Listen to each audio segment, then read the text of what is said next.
প্রিয় দর্শক, আপনারা জানেন যে এবছরের স্বাধীনতা পদক দেওয়া হয়েছে আজকে এবং সে পদক অনেকেই পেয়েছেন। তার মাঝে আবরার ফাহাদ বুয়েটের সাবেক শিক্ষার্থী, তিনিও কিন্তু এই পদকটি পেয়েছেন। মরণোত্তর এই পদক তিনি পেয়েছেন। মরণোত্তর বলছি এই কারণে, কারণ হচ্ছে তাকে হত্যা করা হয়েছিল। তিনি বুয়েটের শিক্ষার্থী ছিলেন, অত্যন্ত মেধাবী ছিলেন এবং সেই শিক্ষার্থীকে বুয়েটের আবাসিক হলে হত্যা করা হয়েছিল, পিটিয়ে তাকে হত্যা করা হয়েছিল। কারা হত্যা করেছিল?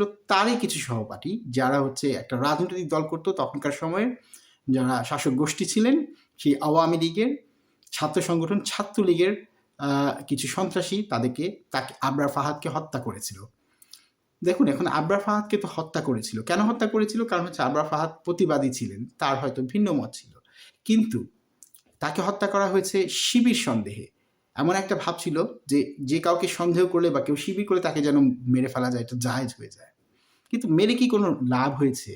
একজন আবরার ফাহাদকে মেরে ফেলা গিয়েছে, কিন্তু তার যে আদর্শ, যে প্রতিবাদের যে স্বরূপ হিসেবে লাখ লাখ কোটি কোটি শিক্ষার্থীর কাছে কিন্তু আবরার ফাহাদ আদর্শ হয়ে গিয়েছে এবং সেই আবরার ফাহাদ লাখ লাখ কোটি কোটি শিক্ষার্থী হিসেবে এই জুলাইতে কিন্তু রাস্তায় নেমে এসেছিল। তারা কিন্তু ওই তৎকালীন সরকার, আওয়ামী লীগ সরকারকে উৎখাত করেছে।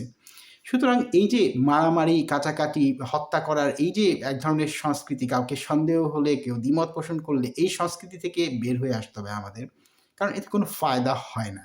আমি এই কথাটা এই মুহূর্তে কেন বলছি জানেন?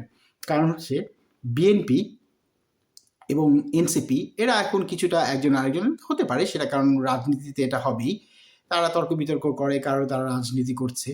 কিন্তু গতকাল যেটা ঘটেছে সেটা হচ্ছে যে এনসিপির মানে জাতীয় নাগরিক পার্টির একজন কেন্দ্রীয় নেতা, যার নাম আব্দুল হান্নান মাসুদ, তিনি গিয়েছেন তার এলাকা হাতিয়াতে এবং সেখানে তিনি পথসভা করছিলেন বোধ করি, এবং সেখানে তাদের ভাষ্য অনুযায়ী বিএনপির কিছু নেতাকর্মী তাদের উপর আক্রমণ করেছে। হান্নান মাসুদ নিজে আহত হয়েছেন, তার মাথায় বেশ বড় একটা ফুলা দেখা গেছে, আমরা সে ছবি দেখেছি এবং সেই মাথার কিছুটা ফেটেও গেছে দেখা গেছে। এখন আমার প্রশ্ন হচ্ছে, বিএনপি তো প্রায় 50 বছর প্রাচীন দল, 25 বছরের একটা দল, যেই দলটা কয়দিন আগে গঠিত হয়েছে, সেই দলের সাথে কেন এরকম করতে হবে? কোনো সদস্যের সাথে কেন এরকম করতে হবে? কিংবা এরকম করে কি কোনো ফায়দা আছে? দেখুন, আপনারা রাজনীতি কার জন্য করেন? রাজনীতি তো আপনারা করেন হচ্ছে সাধারণ মানুষের জন্য। আপনারা কি নিজেদের স্বার্থের জন্য রাজনীতি করেন? সেটা বিএনপি হোক, এনসিপি হোক, অন্য যে কোনো দল হোক। আপনারা বিভিন্ন দেশ কিভাবে চালাবেন, দেশে কি নীতি হবে, পলিসি হবে, সেটা নিয়ে আপনারা তর্ক বিতর্ক করতে পারেন। কিন্তু দিন শেষে আপনারা সবাই তো আবার হাসি মুখে একসাথে বসে আলোচনা করবেন, ডিনার করতে পারবেন, সেরকম পরিস্থিতি যেন থাকে। পৃথিবীর যে উন্নত দেশগুলোতে তো তাই হয়।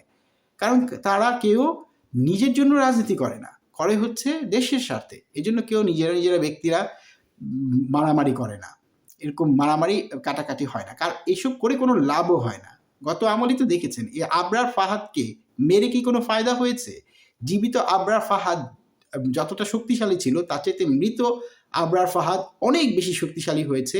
তাকে এই প্রজন্মের শিক্ষার্থীরা আইডল, আদর্শ হিসেবে জানে এবং তার সেই প্রতিবাদী যে একটা স্বরূপ, সেটাকে ধারণ করে কিন্তু তারা রাস্তায় নেমে এসেছে, তারা আন্দোলন করেছে। সুতরাং আমার মনে হয় বর্তমানে যে রাজনৈতিক দলগুলো আছে, আপনাদের উচিত ওই আবরার ফাহাদের ঘটনা থেকে শিক্ষা নেওয়া। এসব মারামারি কাটাকাটি থেকে বের হয়ে আপনারা তর্ক বিতর্ক, আলোচনা সমালোচনা করুন, কিভাবে দেশটাকে এগিয়ে নেওয়া যায়, দেশের মানুষের জন্য কিভাবে কাজ করা যায়, সেই পথে থাকুন। আবরার ফাহাদের ঘটনা আপনাদের জন্য যেন একটা উজ্জ্বল দৃষ্টান্ত হয়ে থাকে এই ধরনের মারামারি, হত্যা, গুম এসব থেকে বের হয়ে আসার জন্য। প্রিয় দর্শক, আজকে এই পর্যন্তই। ভালো থাকবেন নিশ্চয়ই। আবার দেখা হবে পরের ভিডিওতে।